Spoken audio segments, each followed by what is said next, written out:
Hello, bonjour à tout le monde. Ici c'est Marie-Nana.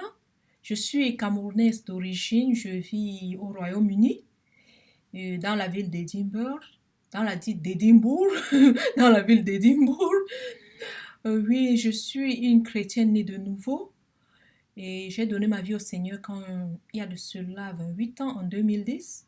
Non, mille- en 1990, yes, en 1990, il y a de cela 28 ans, yes. Ça n'a pas été un parcours facile, ça a été très difficile, mais je rends grâce au Seigneur qui m'a soutenu pendant les temps très difficiles. Quand j'ai donné ma vie au Seigneur Jésus, c'était pendant que j'étais en vacances chez ma tante à Yaoundé. Elle s'appelle Maman Cécile. Et cette femme était une chrétienne. Elle était une chrétienne de l'église évangélique du Cameroun. Et elle était très dévouée au Seigneur. À l'époque, je ne savais, nous on savait, la famille savait qu'elle était très dédiée au Seigneur. Et je suis allée passer les vacances là-bas pendant que j'étais là-bas. Nous sommes allés à un camp, je pense que c'était un camp de jeunes. Et c'est là-bas que j'ai donné ma vie au Seigneur Jésus. Et quand ça s'est passé pendant cette rencontre avec le Seigneur, j'ai reçu une vision concernant mon futur. Avec les années après, je suis rentrée chez nous et j'ai commencé avec cette semence qui avait été plantée dans mon cœur. J'étais enfant de Dieu. Et j'ai commencé à chercher le Seigneur dans la parole de Dieu et j'ai commencé vraiment à être active. Je suis allée à l'église protestante dans ma ville natale et j'étais vraiment active, engagée là-bas. Et je me rappelle un dimanche, puisque nous on était jeunes, nous on était des enfants on était des jeunes moniteurs et on encadrait les enfants à l'école de dimanche. Ils étaient vraiment nombreux et nous aussi les moniteurs, je ne me rappelle pas combien de moniteurs nous étions nombreux aussi. Et un dimanche après le culte, pendant que nous rentrions, après le culte, on était un groupe de moniteurs, je me rappelle, il y avait, je me rappelle du nom d'un moniteur, il était plus jeune que moi. À l'époque, je pense que je devais avoir 16 ans. Aux amis de 16 ans, aux amis de 15 16 ans, il était plus jeune que moi, je sais pas, en fait, il semblait plus petit, tu sais, les hommes aussi, peut-être qu'il était de même âge ou bien je sais pas, mais il semblait plus jeune que moi. Et il nous a dit pendant qu'on rentrait du culte ce jour-là qu'il devait maintenant aller persévérer dans une autre église. Et vraiment, en fait, je pense que j'étais vraiment pas contente. Et j'ai donc utilisé le verset biblique de Corinthiens qui dit que n'abandonnez pas votre assemblée. Et j'ai utilisé ce verset pour convaincre ce frère de ne pas changer d'église. Et ce même jour, je me suis retrouvée pendant que après m'être séparée avec eux, je me suis retrouvée dans une autre maison de mon papa, dans notre maison familiale. Et pendant que j'étais là-bas, il y a un jeune homme qui est venu. Pendant qu'on était en train de causer, le Seigneur, le Seigneur m'a parlé. Pendant qu'on était en train de parler, j'ai reçu cette voix qui m'a dit, il a ce que tu cherches. Ce jeune homme a ce que je cherche. Ce même dimanche, je ne suis même pas rentrée, je ne suis même pas arrivée à la maison là où j'habitais parce que mon papa, il avait deux maisons, nous on avait deux maisons familiales. Je ne suis même pas arrivée dans cette maison, j'ai suivi ce jeune homme et le même dimanche, je me suis retrouvée dans la même église où je venais juste de convaincre mon ami, mon auditeur de l'école du dimanche de ne pas y aller. Ce jeune homme à qui le Seigneur m'a dit, il a ce que tu cherches, était de cette église. Et je suis donc allée dans cette église. C'est dans cette église-là que j'ai vraiment reçu l'instruction du Seigneur. J'ai rencontré des gens qui connaissaient le Seigneur, qui savaient de quoi il parlait. Et je rends grâce au Seigneur parce que quand le Seigneur m'a dit ce dimanche-là, il a ce que tu cherches. Le Seigneur connaissait ce qui était en moi. Tu sais, j'avais entendu à l'église, j'ai entendu parler de Jésus. Je voulais connaître ce Jésus. Tu vois, je voulais le désir de mon cœur, c'est que ce Jésus, il faisait ces choses. Je ne voulais pas entendre qu'on me parle d'un Jésus du passé, tu vois. Je voulais un Jésus qui est présent. Je voulais quelqu'un avec qui je pouvais vraiment communiquer, parler et avoir le retour. Tu comprends ce que je dis? Et c'est comme ça dont j'ai commencé à persévérer dans cette église-là. J'ai reçu l'instruction concernant la repentance, la vraie, comment se repentir, comment...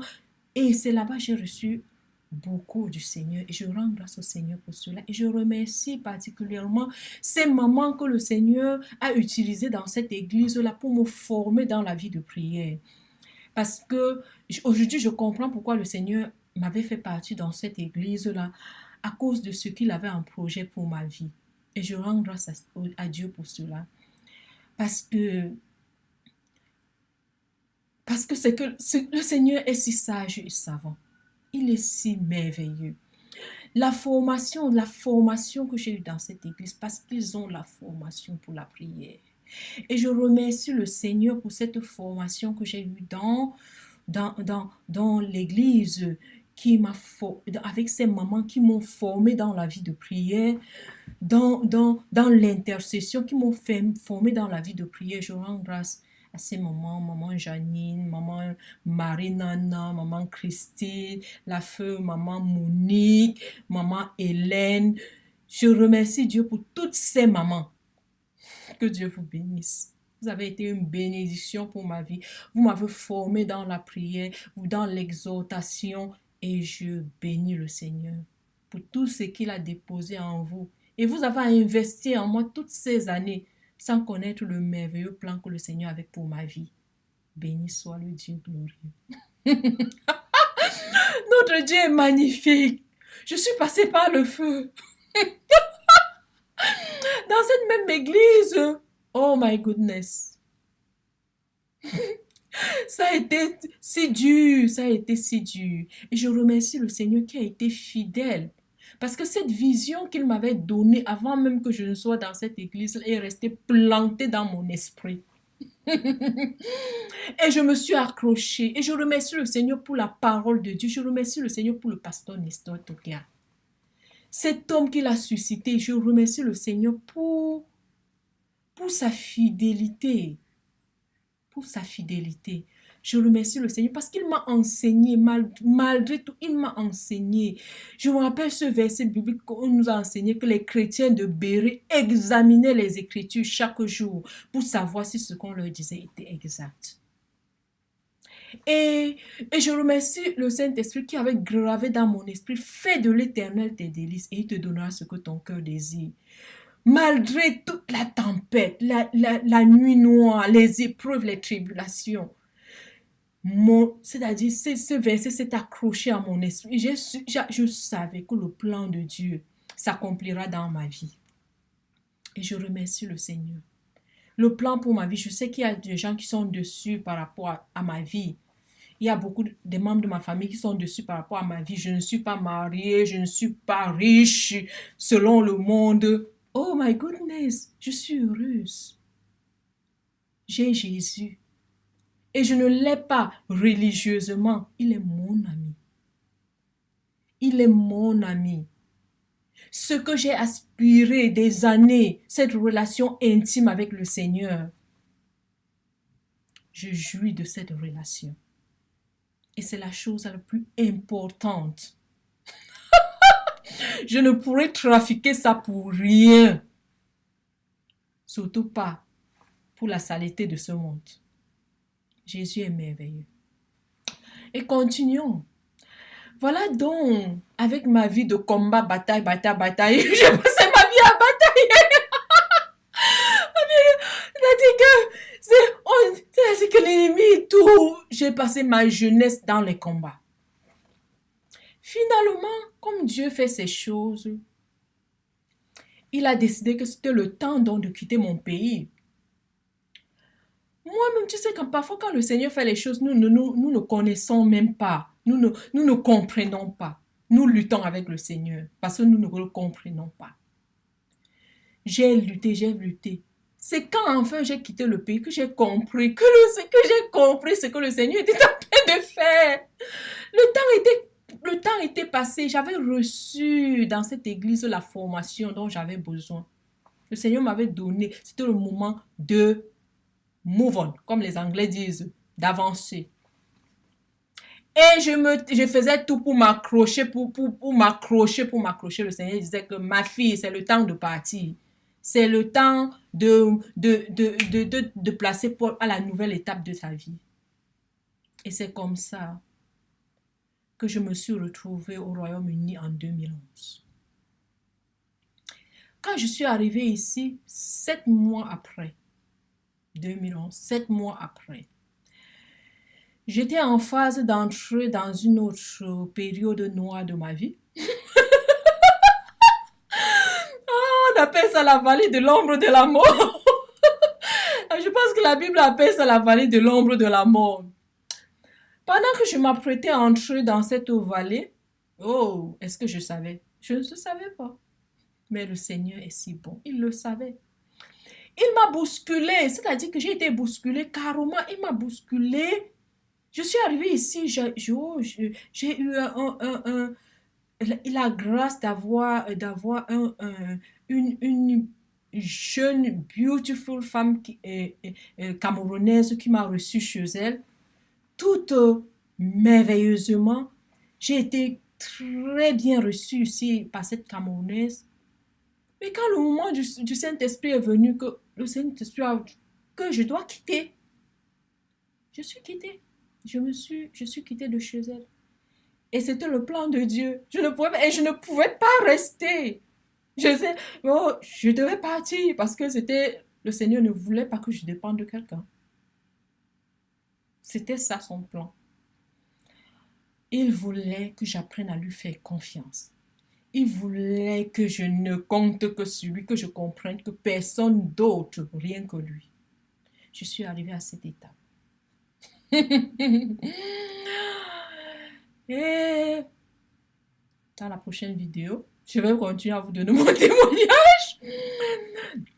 Et je commence par vous parler un peu de mon passé. J'ai commencé à vous parler un peu de mon passé parce que le Seigneur m'a mis à cœur de commencer ce ministère de la sentinelle, que nous appelons en Watchman Ministry, sur Facebook.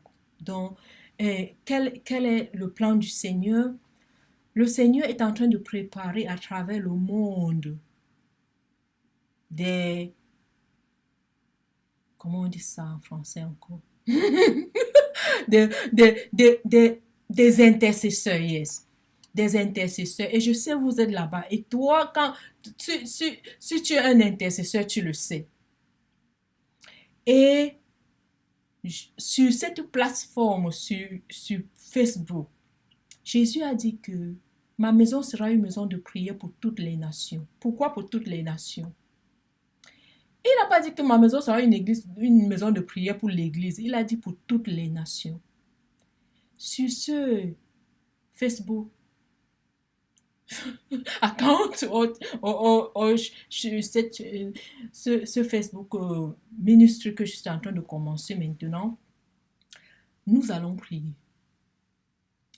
C'est-à-dire que tu vas te rendre compte comment merveilleuse est la prière. Tu vas comprendre comment la vie de prière peut être excitante. Oui, je suis là. Je sais que le Seigneur m'a formé toutes ces années-là. Toutes ces années, il m'a formé comme une... comment on dit? On est les vaillants héros.